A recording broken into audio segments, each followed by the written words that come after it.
नमस्कार सर, मेरा नाम राजू है। आज का टॉपिक है एसआईपी का काला सच।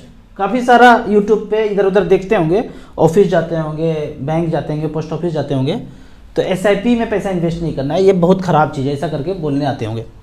दूसरा इसी में टॉपिक है 2000 रुपये पर मंथ से 1 करोड़ रुपया पा सकते हैं क्या? सचमुच है या सपना है, ये देखते हैं। आप कहीं भी जाते होंगे ना, बैंक, पोस्ट ऑफिस, कोई एजेंट हो गया इंश्योरेंस का या शेयर ब्रोकर हो गया, तो कहेंगे एसआईपी बेकार चीज़ है। इतना बुराई कर देंगे कि मार्केट में होता है, देखिए उसका डूब गया, उसका डूब गया, आप लगाएंगे तो आपका भी चला जाएगा। हम जो बता रहे हैं आप उसमें कीजिए, ज़्यादा बेहतर होगा। क्यों ऐसा बोलते हैं? क्योंकि एसआईपी में लगभग कुछ नहीं मिलता है, या इनको मिलेगा भी तो इतना कम मिलेगा कि इसको एसआईपी के बारे में बताने के लिए वो इच्छुक नहीं है।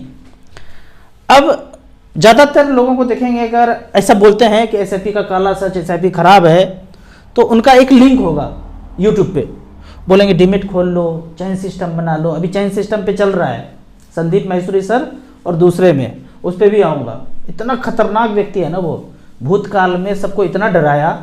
संदीप मैसूरी सर जिनके बारे में वीडियो बना रहे हैं, इतना डराया। वो आगे चलते हैं। यहाँ पे फिर टॉपिक है कि 2000 रुपये पर मंथ से क्या सच में 1 करोड़ रुपया पा सकते हैं? आप अगर पहले से वीडियो देख रहे हैं, कोई ऑफिस बॉय है, आपके काम करने के लिए लोग आते हैं आपके यहाँ, कोई परिवार के लोग हैं, मित्रगण है, छोटा भाई है, ज़्यादा इनकम नहीं है, मात्र 2-2 हज़ार रुपये पर मंथ से क्या 1 करोड़ रुपया पाया जा सकता है? इसको आगे दिखाते हैं। उनको तो सबसे पहले ये बोलना है कि अगर आपके पास ज़िंदगी में 2000 रुपया है और आप कहीं जमा कर रहे हैं, तो सबसे पहले उसको स्टॉप कर दीजिए, तभी तो 2000 रुपये वहाँ से बचेगा और दूसरे जगह फिर डाइवर्ट करना पड़ेगा। यहाँ पे देखते हैं StarSIP.in के वेबसाइट पे आप जाते हैं, बेहतरीन वेबसाइट हो गया है वो।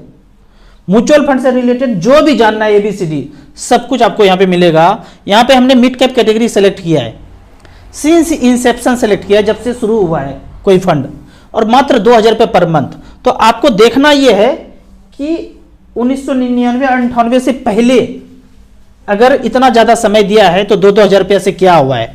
यहाँ पे देखते हैं 1995 निप्पॉन इंडिया ग्रोथ फंड 2-2 हज़ार रुपये पर मंथ किया। 8 अक्टूबर 1995 में फंड शुरू हुआ था। 2-2 हज़ार रुपये पर मंथ करके जमा किया, तब से 6,78,000 मतलब 7 लाख मान लेते हैं जमा किया पैसा, और आज पैसा है 3,84,00,000। 1 करोड़ नहीं है, 3,84,00,000 है। 22.91% का रिटर्न मिला है।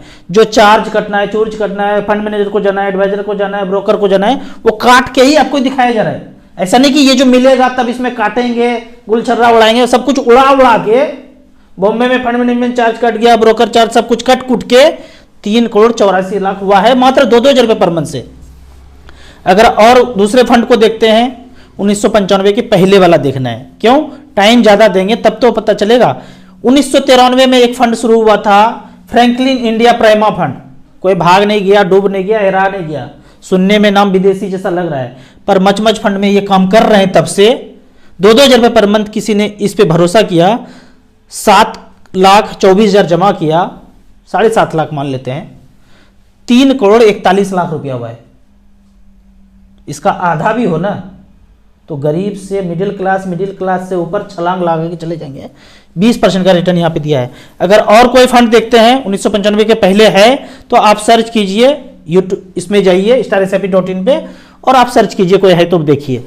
दूसरे कैटेगरी में हम जाते हैं, फ्लेक्सी कैप कैटेगरी में। फ्लेक्सी कैप कैटेगरी में देखते हैं HDFC फ्लेक्सी कैप 1 जनवरी 1995 से शुरू हुआ था। किसी ने बैंक अकाउंट में अकाउंट खोला, पैसा रखा HDFC में, साथ के साथ अगर यहाँ 2-2 हज़ार रुपये पर मंथ दिया तो लगभग 7 लाख रुपया यहाँ जमा किया। 2-2 हज़ार रुपये पर मंथ एक साथ नहीं दिया, पैसा बना है 3,22,00,000, 21% का सालाना रिटर्न। अगर और पीछे चले 1995 का बात करते हैं, 1995 मतलब 99 से पहले 98, आदित्य बिरला फ्लेक्सी कैप 1998 में शुरू हुआ था। 6,10,000 जमा किया 2-2 हज़ार रुपये पर मंथ की दर से, पैसा बना है 1,04,00,000, 18% का सालाना रिटर्न यहाँ पे दिया है। इसी तरह से आप दूसरे फंड को भी देख सकते हैं। 1994 में Franklin India flexi cap 7 lakh जमा हुआ है और पैसा वैल्यू बना है 2,71,00,000। इस तरह से नीचे का काफी सारा फंड है, आप चेक कर सकते हैं किसने बनाया किसने नहीं बनाया। अगर हम large and mid cap category का बात करते हैं, सेम सिंस इंसेप्शन सेलेक्ट करना है आपको और 2,000 रुपये पर मंथ। तो यहां देखते हैं पुराना फंड कौन सा है, पुराना फंड का अगर बात करें तो यहाँ है HDFC large and mid cap, 2,000 रुपये पर मंथ जमा किया। जहां लार्ज कैप घुस गया तो थोड़ा सा रिटर्न कम हुआ होगा, जहां मिड कैप स्मॉल कैप घुसा वहां रिटर्न ज्यादा होगा। तो यहां देखते हैं 7,20,000 जमा हुआ है और 80,65,000 बना है। लार्ज कैप घुसा तो थोड़ा रिटर्न कम हुआ, मिड कैप स्मॉल कैप चलता रहता तो ज्यादा रिटर्न होता। अगर हम और पुराने फंड का बात करें, ICICI prudential large and mid cap 1998 से शुरू किया, 6,14,000 जमा किया, 81,99,000 बनाए। तो इस तरह से करके आप सिर्फ स्मॉल कैप में पैसा डालते हैं। अब आपका क्वेश्चन फिर यही हो जाता है कि हम साधारण आदमी हैं और अब बता दीजिए अभी से करना है तो कौन कौन से स्मॉल कैप में करना है। तो जैसे ही StarSIP.in लॉगिन करेंगे आपको 4-5 फंड दिख जाएगा AUM वाइज।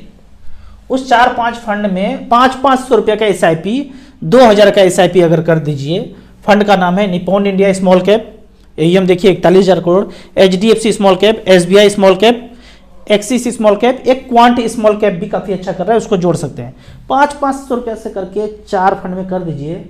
20-22 साल में 1 करोड़ रुपया होने से कोई नहीं रोक सकता है। नहीं होगा 1 करोड़ तो इतना हो जाएगा कि आपके जितने भी मित्रगण परिवारगण होंगे उससे आप ज़्यादा अमीर हो जाएंगे, मात्र 2,000 रुपये पर मंथ से। अब कुछ कॉमेंट्स का बात करते हैं। कॉमेंट में क्वेश्चन पूछा गया है कि कैनरा रिव्यू को small cap, SBI small cap में 500, एक्सिस स्मॉल कैप में 1,000, निप्पॉन इंडिया में 1,000, पराग फ्लेक्सी कैप में 1,000, मीरा एसेट टैक्स सेवर में 25,000 लमसम जमा किया है, कोटक टैक्स सेवर में 25,000 किया है, HDFC सेंसेक्स में 25,000 लमसम किया है। कैसा फंड है? सारे फंड अच्छे हैं।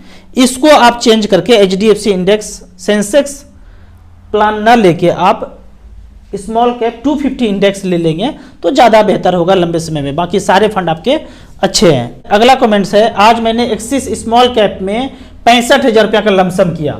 यही तो मोगेम्बो से लड़ने का तरीका है। बीच बीच में जैसे डराए आपने टॉपअप किया, बस मोगेम्बो थोड़ा सा पीछे हट गया। ऑलवेज डाइवर्सिफाइड योर वेल्थ, ये बताना चाह रहे हैं कि 2 करोड़ रुपया हमारे पास से ज़्यादा है और 1.5 करोड़ रुपया म्यूचुअल फंड में है, बाकी का प्लॉट है। डाइवर्सिफिकेशन बोल रहे हैं, मैं भी वही बोलता हूँ। अगर आपके पास पहला 1 करोड़ रुपया हो गया उसके बाद डाइवर्सिफिकेशन कीजिए। शुरू में ही डाइवर्सिफिकेशन कर देंगे ना कि प्लॉट ले लिया, फ्लैट ले लिया, घर ले लिया। सबसे बड़ा बात जो है ना, जो मैं बोलता हूँ, लोन नहीं लेना है, ब्याज नहीं लेना है। इसी पे तो खेल रहा है मोगेम्बो। आपको लोन और ब्याज नहीं लेना है। अपना पैसा हो तब प्लॉट लीजिए, फ्लैट लीजिए, जो करना कीजिए, लेकिन आपका रास्ता सही है। आपने पैसा बनाया, हम नहीं जानते कि आपने पहले पैसा बनाया या पहले प्लॉट फ्लैट खरीद लिया। अगर तो वो किए हैं तो मैं कहूँगा वैसे रास्ते पे नहीं चलना है। पहले आपको इक्विटी सबसे अच्छा रिटर्न देता है मार्केट में, तो पहले यहाँ 1 करोड़ रुपया बना लीजिए, उसके बाद जितना डाइवर्सिफिकेशन है कर लीजिए। और एक ध्यान रखना है कि लोन तो बिल्कुल नहीं लेना है। अगले क्वेश्चन की तरफ चलते हैं। मैंने ऑप्शन ट्रेडिंग करता था, 15 लाख रुपया लॉस कर गया, अब म्यूचुअल फंड में आया हूँ। इस तरह के काफ़ी सारे लोग जो एडवर्टाइज करते हैं कि ट्रेडिंग से इतना हो जाएगा, उतना हो जाएगा, रातों रात अमीर बन जाएंगे। अमीर तो बनते नहीं है, 90% लोगों का पैसा खत्म हो जाता है और बहुत ज़्यादा लॉस में आ जाते हैं। तो उससे बेहतर है लोग 1%, 2%, 3% पे मार्केट से, बाजार से लोन लेके पैसा लगाते हैं। इतना बवंडर नहीं करना है भैया। 1,000 जिंदगी में पैसा है, 2,000 रुपया है, अपना पैसा धीरे धीरे करके स्मॉल कैप में लगाइए, ज़्यादा पैसा होगा। ये इस तरह का ऑप्शन ट्रेडिंग ये सब बिल्कुल भी नहीं करना है। 10 लाख रुपया का पोर्टफोलियो बनाना है। सेम फंड जो मैं बताया कि 500-500 रुपया SIP कर लीजिए, सेम फंड में आप डाइवर्सिफिकेशन करके स्मॉल कैप में जो जो अलाउ करता है स्मॉल कैप, उसमें आप लमसम परचेज कर लीजिए। अगर जो SBI और निप्पॉन लमसम परचेज करने के लिए मना करते हैं तो इसमें आप SIP बड़े अमाउंट में कर दीजिए, 10,000, 15,000, 20,000 तक जितना SIP अलाउ करता है उसमें कर दीजिए। और एक आप small cap SBI small cap 250 index fund ले लीजिए। ज़्यादातर पैसा आप अपना शुरू में आप स्मॉल कैप में लगाइए। क्यों बोलता हूँ मैं लगाने? अभी आपका एज कम है, अभी आप वर्किंग में हैं, रिस्क ले सकते हैं, तो ज़्यादा रिस्क लेना चाहिए। तो इस तरह से करके स्मॉल कैप में आप डाइवर्सिफिकेशन करके 2-2 लाख रुपया करके आप स्मॉल कैप में पैसा इन्वेस्ट कीजिए, ज़्यादा बेहतर होगा। NAV बढ़ा है या छोटा है, म्यूचुअल फंड में क्या फ़र्क पड़ता है? NAV का कोई फ़र्क ज़्यादा नहीं पड़ता है। आप सोचेंगे कि 10 रुपये का NAV है, 20 रुपये का NAV है, ये ज़्यादा अच्छा है, और एनएवी कोई 100 रुपया का है या 1000 रुपया का है वो ज़्यादा बुरा है, इसको बिल्कुल भी मत समझिए।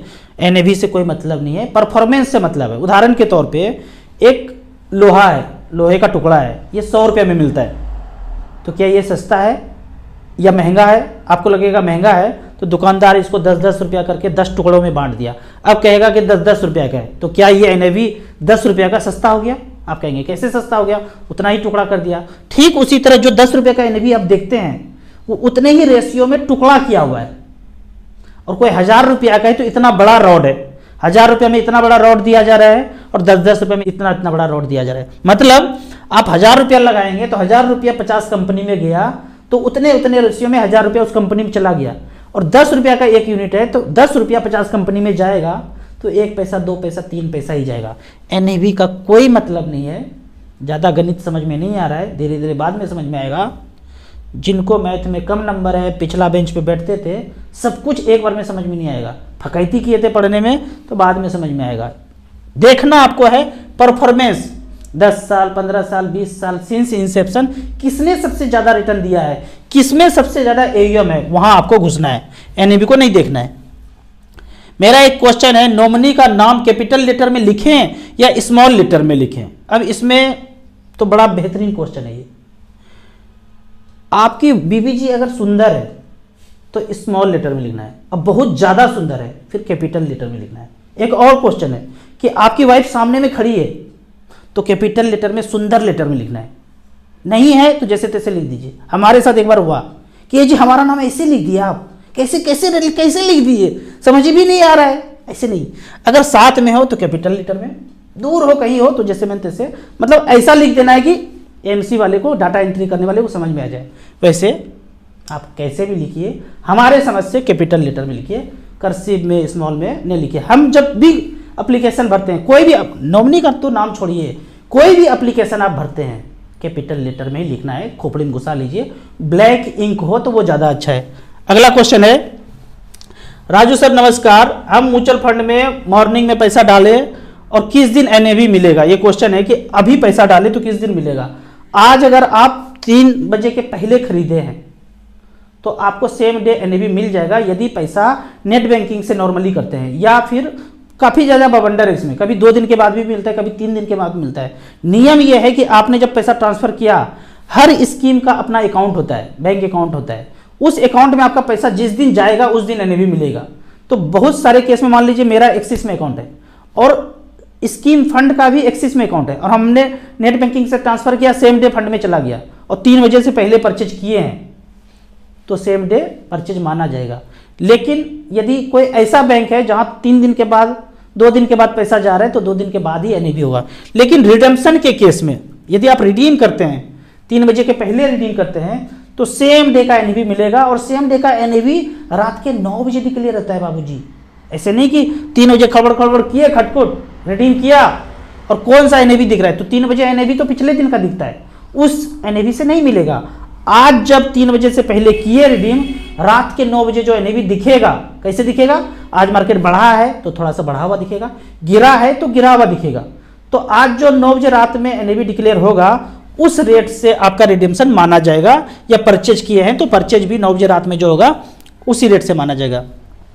मैंने तो 1 लाख झोंक दिया गिरावट में, यही करते रहना है। अगर जिसने ये काम कर दिया उसको फाइनेंशियल फ्रीडम होने से कोई नहीं रोक सकता है। हर गिरावट में आपको खरीदना है, डरना नहीं है। और गिरे टीवी मीडिया रिंगटोन को देखिए, मजे लीजिए कि क्या चालबाजी चल रहा है, आपको धीरे धीरे पैसा इसमें इन्वेस्ट करते रहना है। सर मैं 15 लाख से ज़्यादा म्यूचुअल फंड में लगाऊंगा तो क्या इनकम टैक्स कटेगा? आप जब पैसा अकाउंट में है, आप ऑलरेडी टैक्स टूक्स दे के पैसा लाए हैं, सैलरी पर्सन है, बिजनेस में है, आपका पैसा अकाउंट में है तो ऑलरेडी टैक्स टूक्स काट के दिए होंगे। आप म्यूचुअल फंड में पैसा इन्वेस्ट करेंगे तो उस समय कोई टैक्स नहीं कटता है। जब म्यूचुअल फंड में पैसा बढ़ेगा उस पे 10% टैक्स लगेगा, बढ़े हुए पैसे पे मूलधन को हटा के, उसमें भी 1 लाख तक छूट है। अभी जो संदीप महेश्वरी सर ने भंडाफोड़ किया एक चालबाज का, ऐसे ऐसे चालबाज भरे पड़े हैं, समझ में नहीं आएगा। साधारण दृष्टि से 90% लोग उसको समझ ही नहीं पाते हैं कि वो हमारे रक्षक हैं या भक्षक है। बहुत सारे यूट्यूबर हैं और उसको बोलते हैं क्या, इन्फ्लुएंसर। आपको लेके डूब जाएगा इन्फ्लुएंसर। कुछ चैनल है जो मैं बोलता हूँ कि उसको देखेंगे तो समझ में आएगा, वो चैनल मैं लिख देता हूँ यहाँ पे। इस चैनल को विजिट कीजिए, यकीन मानिए मैं इसके अलावा किसी को नहीं देखता हूँ। क्लियरली देख लीजिए कौन कौन सा चैनल है, इसके अलावा मैं किसी को नहीं देखता हूँ। अगर आप इस चैनल को देखेंगे तो यकीन मानिए फास्टर वे में आप फाइनेंशियल फ्रीडम पालेंगे, क्योंकि जो होने वाला है वो यहाँ पहले पता चल जाता है। और जिस चालबाज के बारे में संदीप माहेश्वरी सर बोलते हैं ना, भूतकाल के समय में वो कमीने ने पता क्या बोला था, एकदम डर का माहौल बना दिया था। करोड़ों सब्सक्राइबर हैं, कमाया, बना, हमसे ही बना, लोगों से ही बना, दर्शक से ही बना, और उसने सबको डराया, डरा के ये सबको दिलाया। जबकि संदीप माहेश्वरी सर ने उस काल में एक वीडियो बनाया कि आपको डरना नहीं है, और सलाह दिया था कि आप ऐसा काम कर क्यों रहे हो अथॉरिटी को, जिससे ये तरह भय का माहौल हो रहा है। तो उनका वो वीडियो डिलीट हो गया था। तो चालबाज को समझना है, और जो अच्छे कार्य के लिए आपके लिए काम कर रहा है उनको समझना है। बेहद खतरनाक व्यक्ति है जिनके बारे में संदीप माहेश्वरी सर बोल रहे हैं। और वो सिर्फ वही नहीं, यूट्यूब में जिसका मिलियन में देखते हैं ना आप सब्सक्राइबर, 10 लाख, 20 लाख, 30 लाख, 50 लाख, 2 कौड़ी का व्यक्ति नहीं वो, क्योंकि आपसे कमा करके आपका ही गर्दन पकड़ने के लिए वो तैयार है। बस ज़्यादा नहीं बोलेंगे। आपको एक और इन्फॉर्मेशन देना चाहता हूँ, StarSIP.in में कुछ चेंज हुआ है। आप StarSIP.in में अभी तक परचेज नहीं कर सकते थे, लेकिन अब परचेज कर सकते हैं। यहाँ पे मेन्यू में जाके क्रिएट में जब जाएंगे, क्रिएट फ्री अकाउंट, कोई लाइफ टाइम चार्ज नहीं है, तो एसेट प्लस का वेबसाइट आ जाएगा। यहाँ पे आप अकाउंट क्रिएट करके एसेट प्लस का अलग से ऐप है, उसको आप डाउनलोड करके ट्रांजेक्शन कर सकते हैं। फिर यहीं पे अगर लॉगिन करते हैं तो लॉगिन भी करेंगे तो एसेट प्लस के ऐप में जाके आप लॉगिन करेंगे या वेबसाइट पे लॉगिन करेंगे। StarSIP का जो इंडिपेंडेंट साइट है, इसमें सिर्फ परफॉर्मेंस ही देख सकते हैं। ट्रांजैक्शन करने के लिए क्रिएट में जाएंगे तो एसेट प्लस में ही घुसेंगे, या फिर अलग से ऐप में जाके डाउनलोड करके आप करते हैं। बाद में आप डिस्क्रिप्शन में ग्रुप है या हमारा व्हाट्सएप है, वहाँ पे आके बताएंगे कि हमने अकाउंट क्रिएट कर लिया है। जो भी असिस्टेंट है हम आपको देंगे। वीडियो अच्छा लगे तो व्हाट्सएप यूनिवर्सिटी में दोस्तों के बीच जरूर शेयर करें। Thank you so much.